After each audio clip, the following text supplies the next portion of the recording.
हर हर महादेव, ओम नमः शिवाय। साथियों, स्वागत है आपका हमारे चैनल साहित्य संगम पर, जहां आप सुन रहे हैं शिव महापुराण। तो आइए सुनते हैं शिव महापुराण के दूसरे खंड का तीसरा अध्याय। कामदेव ने शंकर जी के साथ क्या किया। तो अब ब्रह्मा जी ने कहा कि हे नारद, इस प्रकार मैंने शिव जी की माया के अधीन होकर तथा अहंकार के वशीभूत होकर पहले तो अपने प्रभु के साथ वैर किया। उसके उपरांत कामदेव पर कृपा करके दक्ष प्रजापति से ये कहा कि हे पुत्र, तुम अपनी स्वेदका नाम की पुत्री का विवाह कामदेव के साथ कर दो तो हमारा हृदय बहुत प्रसन्न होगा। मेरी इस आज्ञा को सुनकर दक्ष ने कामदेव से कहा कि हे अनंग, मेरी पुत्री को जो रति के नाम से भी प्रसिद्ध है, आप स्वीकार करो और प्रसन्नता पूर्वक तीनों लोकों पर विजय प्राप्त करते रहो। कामदेव ने भी दक्ष की ये प्रार्थना स्वीकार कर ली। तब रति के साथ कामदेव का बड़ी धूमधाम के साथ विवाह संपन्न हो गया। उस समय मैंने अत्यंत प्रसन्न होकर दक्ष को अपने बाईं ओर बिठाया। फिर पिता के समान उपदेश करते हुए भगवान सदाशिव ने मुझसे जो शब्द कहे, उन पर विचार करते हुए दक्ष से मैं बोला कि हे दक्ष, शिव जी योगी स्वरूप धारण कर तीनों लोकों को जीत, भोग विलास को त्याग, स्त्रीहीन होकर सदैव स्वच्छंद विचरण किया करते हैं। अपनी 10 इंद्रियों पर विजय प्राप्त करके वे स्वाधीन बने हुए हैं। अतः तुम ऐसा कोई उपाय करो जिससे शिव जी सांसारिक रति के अनुसार अपना विवाह कर लें। ऐसा हो जाने पर हम निश्चिंत हो जाएंगे। शिव जी ने भी तुम्हें बहुत धिक्कार दिया है और अपने बड़प्पन के अहंकार में भरकर किसी को कुछ नहीं समझा है।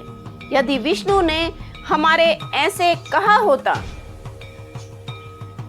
तो हम कुछ भी बुरा नहीं मानते। शिव जी हमारे पुत्र होते हुए भी हमारे प्रति ऐसे कटु वचनों का प्रयोग करते हैं, और तुमसे भी, जबकि तुम उनके भाई होते हो, इस प्रकार अनादर वचन कहते हैं, सो यह किसी भी प्रकार से उचित नहीं है। अतः जब तक शिव जी किसी स्त्री से विवाह नहीं कर लेते हैं, तब तक हमारा शोक दूर नहीं होगा। अब सोचने की बात यह है कि संसार में ऐसी कौन सी स्त्री है जिसके ऊपर शिव जी मोहित हो जाएं और उससे अपना विवाह कर लें, तथा वह स्त्री शिव जी की सारी चतुराई को दूर कर दे। यहाँ यह बात ध्यान में रखने की है कि जब कामदेव भी शिव जी को वश में नहीं कर सका, तो अन्य देवता उनके समक्ष किस प्रकार ठहर सकते हैं। फिर भी यदि कामदेव कुछ प्रयत्न करें तो शायद काम बन जाए। हे नारद, इतना कहकर मैं हंसता हुआ कामदेव के पास जा पहुंचा। उसके सुंदर स्वरूप को देखकर मुझे ये निश्चय हो गया कि कामदेव द्वारा हमारा ये काम अवश्य ही सिद्ध हो जाएगा। कामदेव ने मुझे अत्यंत आदर पूर्वक अपने पास बिठाया। उसी समय मेरे श्वास से एक अत्यंत सुंदर पुष्प उत्पन्न हुआ। उसका नाम मैंने बसंत रख दिया। बसंत के जन्म से ही कामदेव की शक्ति में वृद्धि हो गई। उस समय तीनों प्रकार की वायु चलने लगी तथा पक्षीगण मधुर स्वरों में चहचहाने लगे। कोकिला भी मीठे स्वरों में कूक उठी। कामदेव और उसकी शक्तिशाली सेना को देखकर मैंने कहा कि हे मनमत, यदि तुम अपने पराक्रम से शिव जी को वश में कर लो तो तीनों भुवनों में तुम्हारी अत्यंत प्रसिद्धि हो जाएगी। अतः तुम मेरी आज्ञा मानकर इस कार्य को शीघ्र ही संपन्न करो। मेरी आज्ञा को सुनकर कामदेव ने उसे अपने मस्तक पर धारण किया और उसके बाद वह मुझे प्रणाम करके एवं अपनी सेना को साथ लेकर शिव जी के समीप चल दिया। तो ब्रह्मा जी ने कहा कि हे नारद, जिस समय कामदेव अपनी सेना को साथ लेकर शिव जी के पास को चला, उस समय संपूर्ण संसार पर कुछ ऐसा प्रभाव पड़ा कि सृष्टि के समस्त प्राणी बुद्धिहीन हो गए, उसके वशीभूत हो गए। शिव जी के गणों पर भी उसका प्रभाव पड़े बिना नहीं रह सका। जब शिव जी ने यह जान लिया कि कामदेव उन पर विजय प्राप्त करने के निमित्त अपनी सेना को साथ लिए आ रहा है, तो उनके ऊपर उसका कोई भी प्रभाव ना पड़ा। वे अपनी इंद्रियों को जीतकर अपने स्थान पर ध्यान मग्न होकर बैठे रहे। उनके ऊपर कामदेव का कोई वश नहीं चला। तब कामदेव अत्यंत दुखी एवं चिंतित होकर वहां से लौटकर वापस आ गया और कायरों की भांति मेरे सामने आकर पृथ्वी पर गिर पड़ा।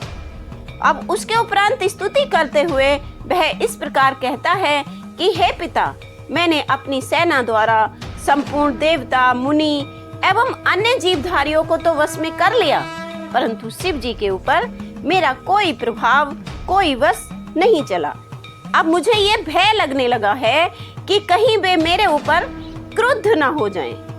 प्रज्वलित अग्नि के समान उनके स्वरूप का स्मरण करके मैं मन ही मन अत्यंत भयभीत हो रहा हूँ। मुझ में इतना बल नहीं है कि मैं उन्हें परास्त कर सकूं, क्योंकि इस बात की मैंने भली भांति परीक्षा कर ली है। हे नारद, कामदेव की इस बात को सुनकर मुझे अत्यंत चिंता हुई और मेरे मुख पर उदासी के लक्षण स्पष्ट हो गए। उस समय मैंने शोकाकुल होकर जो बहुत से श्वास छोड़े, उनसे अनेक प्रकार के गणों की उत्पत्ति हो गई। वे अपने हाथों में अनेक प्रकार के शस्त्र धारण किए हुए थे और वे बड़े जोर जोर से चिल्लाते, नाचते, गाते हुए मार मार की पुकार करते थे। उनका कोलाहल संपूर्ण दिशाओं में भर गया। वे अनेक प्रकार के उपद्रव करते थे। उनकी संख्या का वर्णन नहीं किया जा सकता, वे अनगिनत थे।